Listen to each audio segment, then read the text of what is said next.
This is India's #1 news network, and you're watching News9, English news as it should be.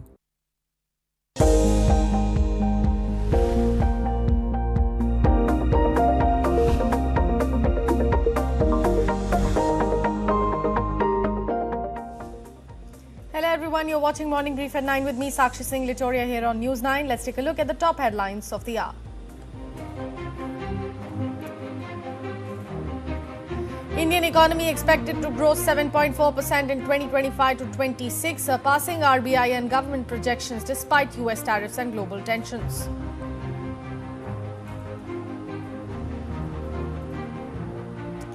Dr. S. Jaishankar says India-Europe ties will see a strong upswing in 2026 as New Delhi deepens engagement with European Union and Luxembourg.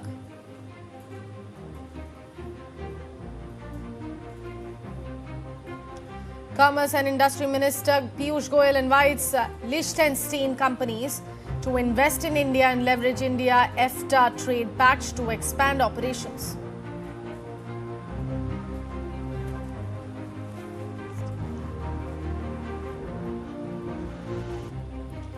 Government seeks detailed action report from X over obscene content linked to Grok AI, says platform's response is inadequate.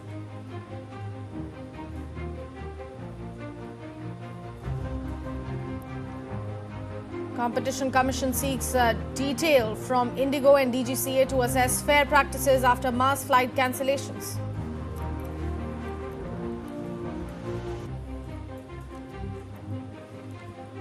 White House says Trump and security team are actively discussing potential US purchase of Greenland over Arctic security concerns.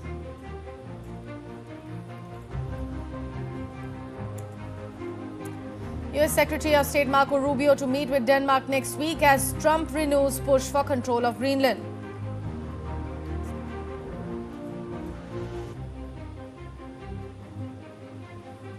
Trump says US will always support NATO as Greenland remarks raise tensions with alliance member Denmark.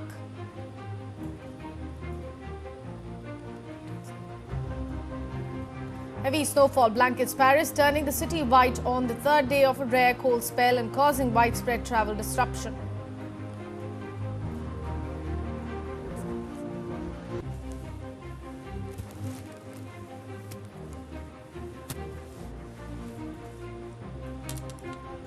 And here's our top story of the day. India's economy is all set to grow at a robust 7.4% in the financial year 2025 to 26, according to the first advanced GDP estimates from the National Statistics Office. The National Statistics Office projects India's nominal GDP to rise by 8% in fiscal year 2025 to 26. Services, especially financial, real estate, professional services and public administration are expected to post robust growth of nearly 10%. Other services like trade, hotels, transport, communication and broadcasting are projected to grow by 7.5%. The secondary sector, including manufacturing and construction, is forecast to expand by 7%, while agriculture and allied activities are expected to grow moderately at 3.1%. Utility services like electricity, gas and water supply are estimated to see a growth of 2.1%. And on the demand side, private consumption is projected to rise 7%, with gross fixed capital formation growing by 7.8%, up from 7.1% last year. The Reserve Bank of India had earlier estimated GDP growth at 7.3%, noting strong domestic demand and healthy investment activity despite some softening in merchandise exports. RBI Governor Sanjay Malhotra highlighted that festival spending, GST rationalization and steady rural demand are supporting the economy. Looking ahead, agriculture, investment, reforms, low inflation and corporate balance sheets are expected to drive growth, while global uncertainties remain a key risk.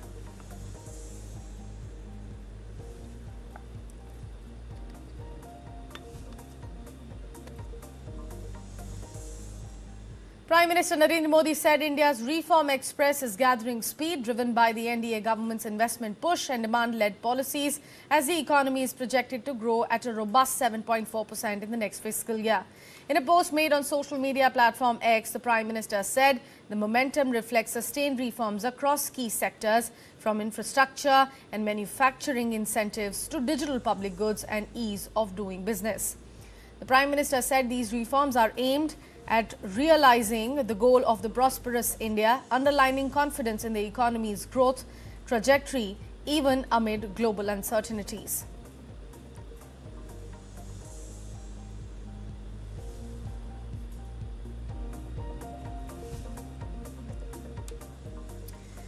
India's External Affairs Minister Dr. Jaishankar has said he can fairly confidently predict an upswing in India's ties with Europe in 2026, underlining that global uncertainty is pushing countries to build deeper and more trusted partnerships. Speaking during an interaction with the Indian community in Luxembourg, Jaishankar said it is no longer just about de-risking, but about forging closer friendships. He said this shift in global thinking is bringing India and the European Union much closer, with New Delhi planning a greater investment of time, energy and attention towards Europe.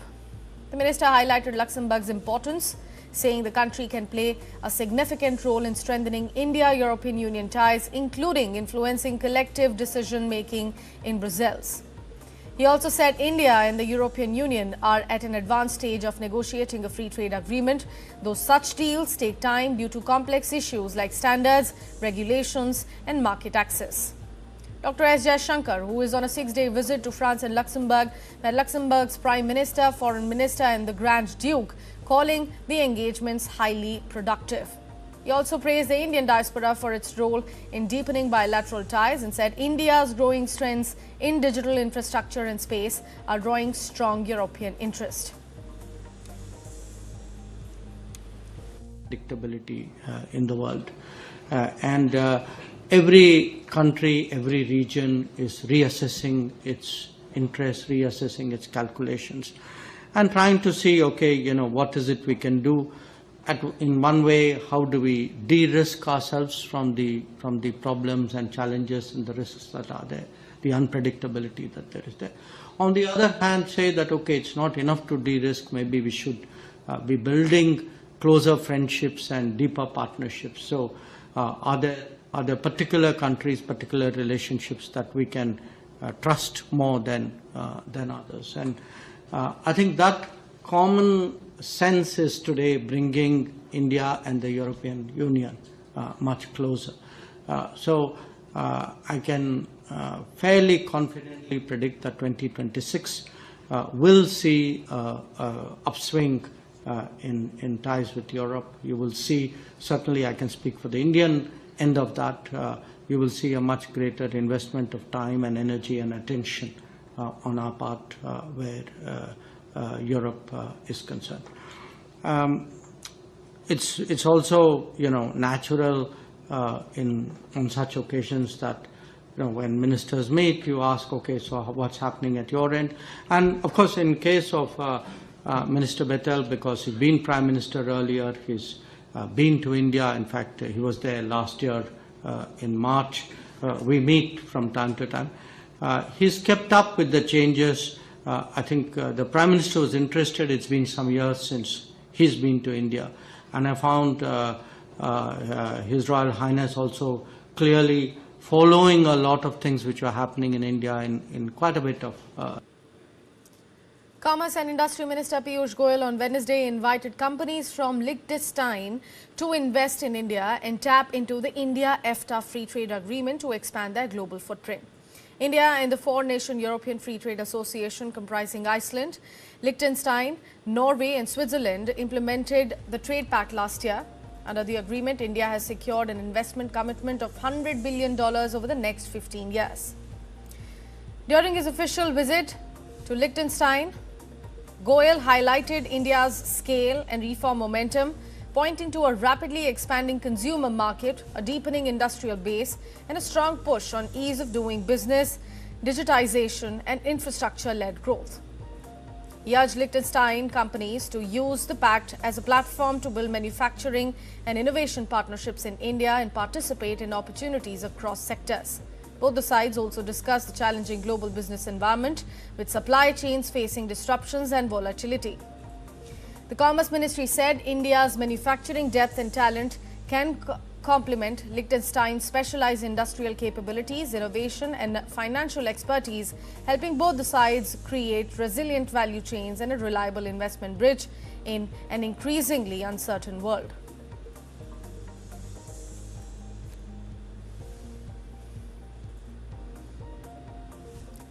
The Government of India has asked social media platform X to submit more specific details on the action taken against obscene content linked to its Grok AI, saying the company's response so far is not adequate.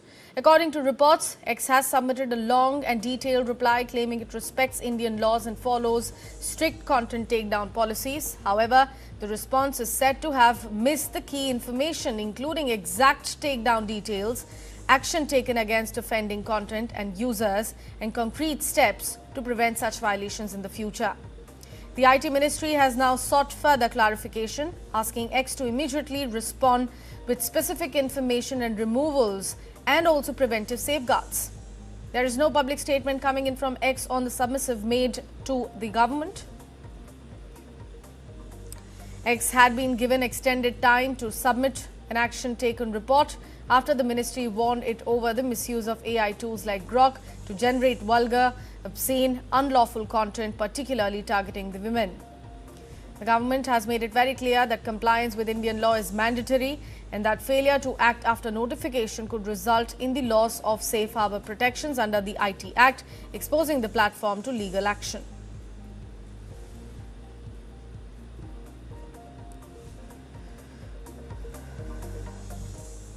The Competition Commission of India has sought information from IndiGo and Aviation regulator DGCA to assess whether the country's largest airline indulged in unfair business practices following last month's massive flight cancellations.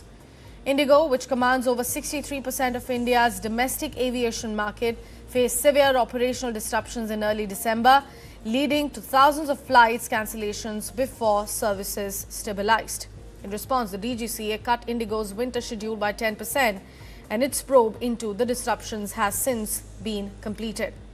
According to reports, the CCI has sent detailed queries to IndiGo and has also sought inputs from the DGCA, including data on airfares, to gain a clearer understanding of market conditions before deciding its next steps. The antitrust regulator is currently making a prima facie assessment to determine whether IndiGo abused its dominant market position in violation of competition norms. If such evidence is found, the CCI could order a detailed investigation by the Director General. Earlier, the Commission said it had taken cognizance of information filed against IndiGo and would proceed further under the Competition Act 2002 based on its initial assessment.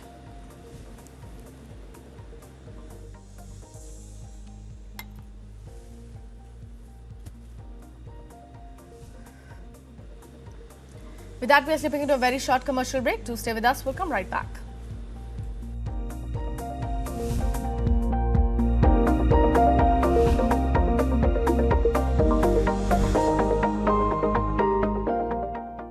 बढ़ता है, खेलता है, झूलता उछलता है, दौड़ता कभी कभी दौड़ कराता है, आगे आगे बढ़ता है इंडिया, अमूल दूध पीता है India.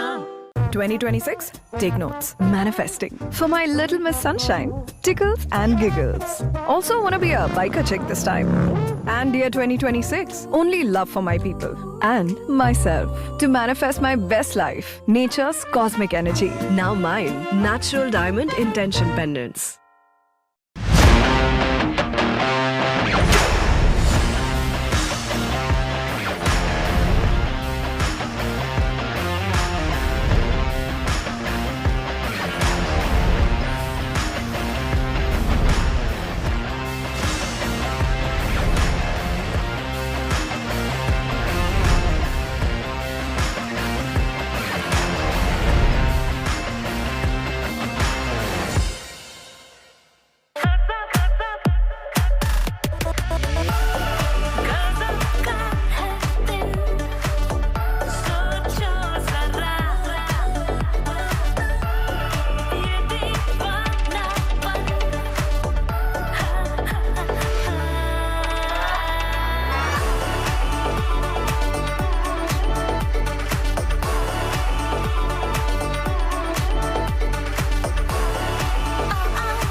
White House says President Donald Trump and his national security team are actively discussing the potential purchase of Greenland, calling it a key U.S. national security priority.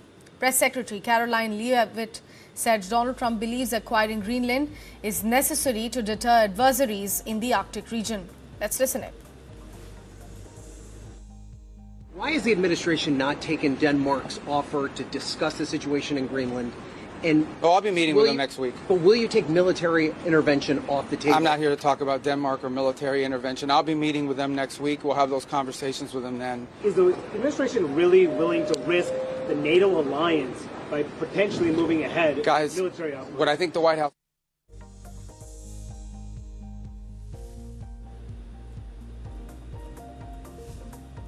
U.S. Secretary of State Marco Rubio has said that he would meet with Denmark next week. U.S. President Donald Trump has repeated in recent days that he wants to gain control of Greenland. Let's listen into what he said.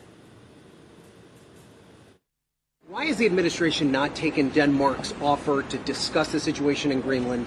And I'll be meeting with them next week. But will you take military intervention off the table? I'm not here to talk about Denmark or military intervention. I'll be meeting with them next week. We'll have those conversations with them then. Is the administration really willing to risk the NATO alliance by potentially moving ahead? Guys, military outlook? what I think the White House said yesterday is what I will tell you now, and I've always said. The president always retained the option. Every president, not this president, every president always retains the option. I'm not talking about Greenland. I'm just talking about globally. If the president identifies a threat to the national security of the United States, every president retains the option to address it through military means. As a diplomat, which is what I am now, and what we work on, we always prefer to settle it in different ways. That included in Venezuela. U.S. President Donald Trump said the United States will always stand by the NATO alliance, asserting that both Russia and China fear the military bloc as long as Washington remains a member. In a post made on his social media platform Truth Social, Donald Trump said the U.S. would continue to support NATO, even suggesting that some allies may not always reciprocate that commitment. The remarks come amid renewed tensions within the alliance after Donald Trump and senior officials in his administration floated the idea of taking control of Greenland, a move that has drawn sharp pushback from Denmark, a NATO member. While Trump has often criticized NATO allies over defense spending, his latest comments signal continued U.S. backing for the alliance, even as the controversial statements on Greenland test unity within the bloc.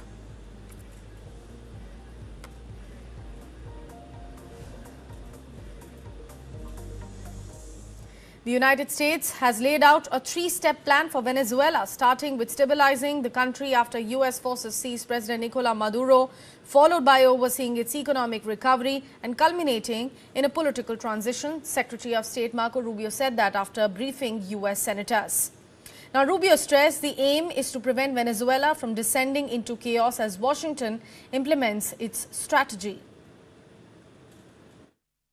Step one is the stabilization of the country. We don't want it descending into chaos.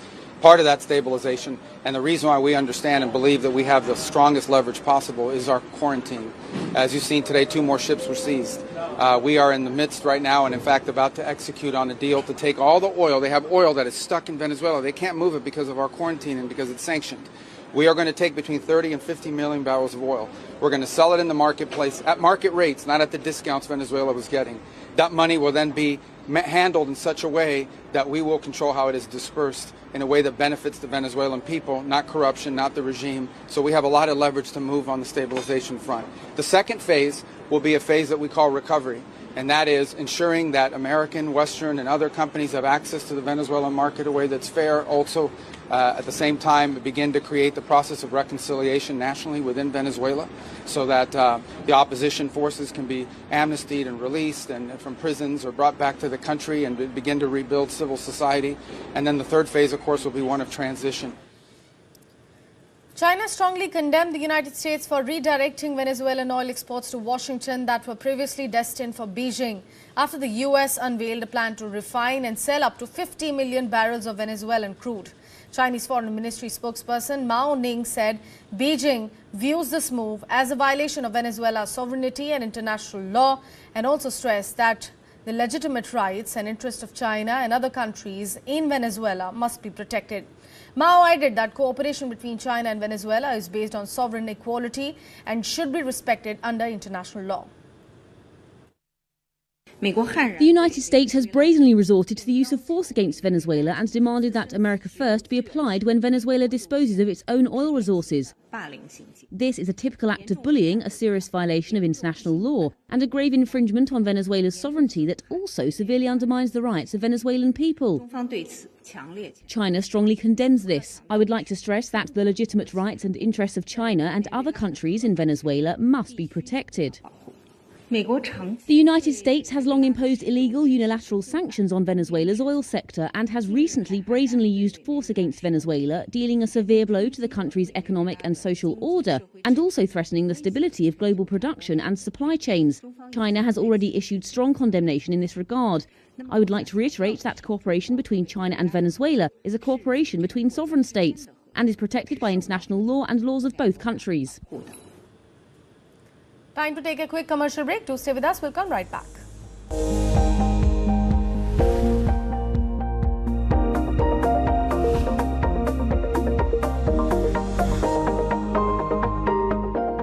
Shiv Prakash ji सिर्फ 35 साल की उम्र में heart attack से अचानक चले गए। Term life insurance के पैसों से उनके माँ बाप को सहारा मिलेगा।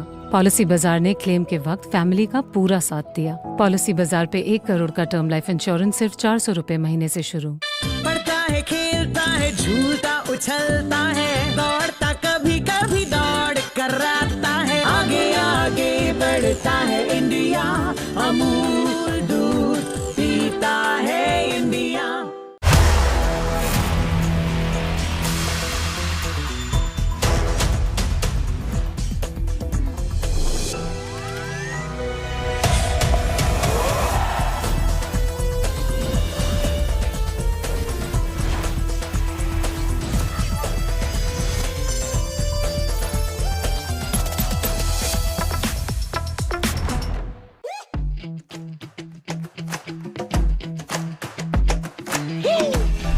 Every brand tells a story.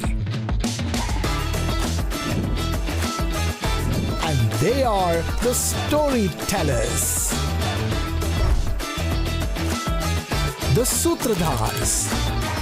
They present a brand with band, baja and barat to you. They are the Brandwalas.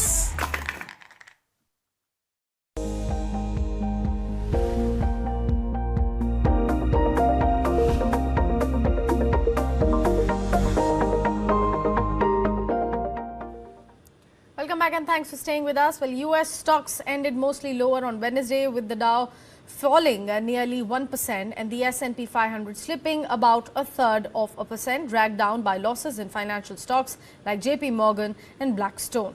The Nasdaq edged slightly higher, supported by gains in Nvidia and Alphabet as investors rotated into AI-linked stocks. U.S. stocks ended mostly lower on Wednesday, with the Dow dropping almost 1%, the S&P 500 shedding about 1/3%, and the Nasdaq ticking up marginally. Drops in the Dow and S&P 500 followed intraday record highs earlier in the session. But Jason Brown, president of Alexis Investment Partners, said that kind of volatility is to be expected. I think the big picture here is we're off to a very strong start, but it's following a very strong couple of years. And, we've seen an increase in volatility. For example, last year we had a pretty big pullback early in the year. We expect that to kind of continue this year as well. It's year 2 of an election cycle and so forth. So I think people are still trying to figure out, how do they want to be positioned? What are the things that they don't own that they'd like to own? You're just going to see a lot of, I think, give and take in terms of leadership and maybe a little bit of a pause, after the strong start. That wouldn't surprise us at all. Among the day's stock moves, shares of housing acquisition companies tumbled after President Donald Trump said he was moving to ban Wall Street investors from buying single-family homes in a bid to reduce home prices. Blackstone and Apollo Global Management fell more than 5%. American Homes for Rent fell more than 4%. Shares of Northrop Grumman slid 5.5%, and Lockheed Martin lost nearly 5% after Trump said he would not permit dividends or stock buybacks for defense companies until they fix problems with the production of military equipment. In a social media post, Trump did not mention specific company names. On the tech front, shares of Nvidia, Microsoft, and Alphabet rose, but memory and storage companies gave up some of their steep gains following a recent rally. Western Digital dropped almost 9%, and Seagate Technology fell more than 6.5%. Warner Bros. Discovery's board has unanimously rejected Paramount Skydance's latest bid to acquire the studio, calling the revised $108.4 billion hostile offer a risky leveraged buyout. In a letter to shareholders, the board warned investors against backing the deal, saying it would expose the company to major financial risk. Warner Bros. Discovery's board has turned down Paramount Skydance's latest hostile bid. They called the revised $108.4 billion offer a risky leveraged buyout and advised investors to reject it. The board sent a letter to shareholders on Wednesday. It said Paramount's offer relies on, quote, an extraordinary amount of debt financing that raises the risk of closing. The board also confirmed its commitment to an $82.7 billion deal with Netflix. The streaming giant wants to buy the Warner Bros. Film and television studio and other assets. A buyout would mean new owners get hold of entertainment franchises like Harry Potter and the DC Comics universe. The Warner Bros. Board argued Paramount's financing plan would leave the smaller Hollywood studio with $87 billion in debt once the acquisition closed. That would make it the largest leveraged buyout in history. Paramount proposed to use $40 billion in equity personally guaranteed by Oracle's billionaire co-founder Larry Ellison. It also pitched $54 billion in debt to finance the deal, but Warner Bros. Still sees this as inadequate. Netflix welcomed the decision on Wednesday. It said their deal was the superior proposal that will deliver the greatest value to stockholders and the entertainment industry. Paramount didn't immediately respond to a request for comment. Japan on Wednesday slammed China's ban on dual-use exports for military purposes as absolutely unacceptable as tensions between Asia's two largest economies escalate. Now, Tokyo warned the move could signal wider curbs on rare earth, critical for drones and semiconductors. The dispute has been intensifying since late last year, raising concerns over supply chains and regional trade. A dispute between Asia's two top economies escalated on Wednesday. Japan called China's ban on dual-use exports for its military absolutely unacceptable. Dual-use items are goods, software or technologies that have both civilian and military applications. It includes certain critical minerals needed for making drones and chips. It comes with a looming threat of wider curbs on vital rare earths. Tensions have ramped up since late last year. Beijing was unhappy with Japanese Prime Minister Sanae Takaichi when she said a Chinese attack on democratically governed Taiwan could be seen as an existential threat to Japan. China regards Taiwan as part of its territory, a claim the island rejects. Beijing has demanded she takes back the remarks, but she hasn't done so, and this has led to countermeasures. The latest was Tuesday's ban on exports to military users or for any purposes that contribute to Japan's military strength. The Japanese government didn't comment on the possible impact on the country's industry. It instead said it was unclear what items would be targeted. Japan's Nikkei share index fell about 1% on Wednesday, breaking a trend of record highs in US and European benchmarks. A Chinese state newspaper reported Tuesday Beijing had looked at clamping down on exports of rare earths to Japan. Such a move could hit the manufacturing powerhouse, including its key automotive sector. Japan has sought to diversify its supply of rare earths, but still relies on China for about 60% of imports.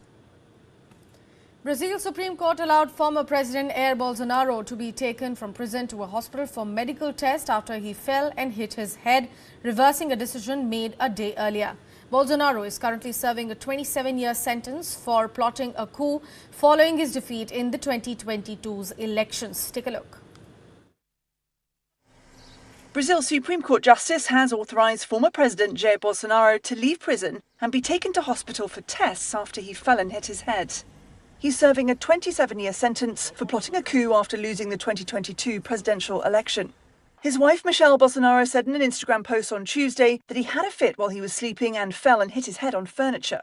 She claimed he only received medical care when she went in to visit. Brazil's federal police said in a statement that Bolsonaro received initial medical treatment on Tuesday morning and that a federal police doctor found minor injuries and saw no need for hospitalization. Brazil's Supreme Court Justice Alexandra de Moraes had at first denied the request for Bolsonaro to leave prison for treatment, saying the defense lawyers must schedule medical exams in advance and provide information justifying the procedures. But on Wednesday, he authorized Bolsonaro to go to the DF Star Hospital in Brasilia for a CT scan, an MRI and an EEG. The former leader has a history of hospitalizations and surgeries related to being stabbed while campaigning in 2018.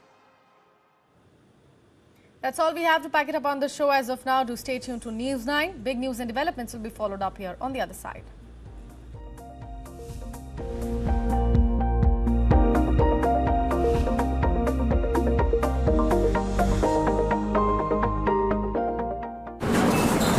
जब विकास जी के liver का operation हुआ तो policy बाजार की team ने hospital पहुंचकर 50 लाख रुपए का क्लेम अप्रूव करवाने में पूरी हेल्प की। पॉलिसी बाजार पर 1 करोड़ का हेल्थ इंश्योरेंस सिर्फ 550 रुपए महीने से शुरू। पढ़ता है, खेलता है, झूलता उछलता है, दौड़ता कभी कभी दौड़ कराता है, आगे आगे बढ़ता है इंडिया, अमूल।